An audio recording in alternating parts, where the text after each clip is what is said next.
Now, we know that the stock market is not the whole economy. It is just one aspect of it. But all too often lately, we are seeing a lot of red on a lot of days.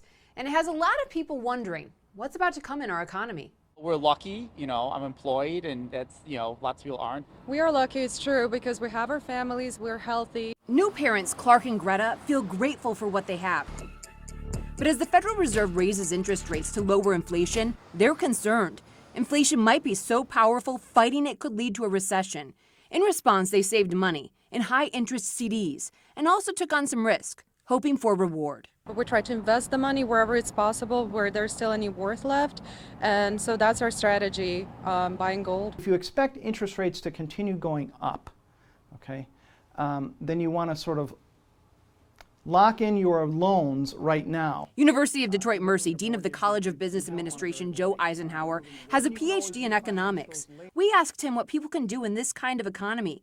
He says if you expect a possible recession, increase your savings. And if you have funds to do so, invest in multiple places. Many people own a home, and that is an investment. If you have money in banks, that can be a type of investment. If you're in the stock market, that's another type of investment. Dean Eisenhower says whether you should invest in stocks or not right now depends on your risk tolerance and when you're going to need to cash out. For example, historically, stocks over the long run offer higher returns than bonds or CDs. So market dips offer an opportunity to buy low. You'll see a dip. And if you were looking just at that moment, you might say, oh my gosh, the stock market is declining, I need to get out of it. But then right away you see that there's a large increase. But if you're going to need the money soon, you might want to invest in CDs or short-term bonds.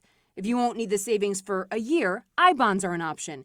You can buy up to $10,000 worth of I-bonds through the U.S. Treasury's website each year, and the interest is based on inflation. These are backed by the U.S. Treasuries, so their risk is very minimal. Oakland University assistant professor Pratik Kathari says the interest I-bonds pay has been hard to match recently. He says his research has been on predicting aggregate stock market returns.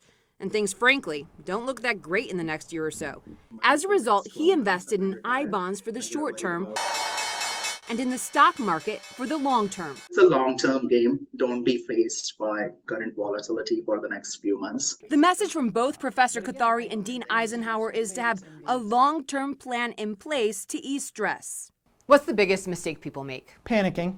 Over time, the economy will continue to operate as it normally does. In Detroit, Kim Russell, 7 Action News.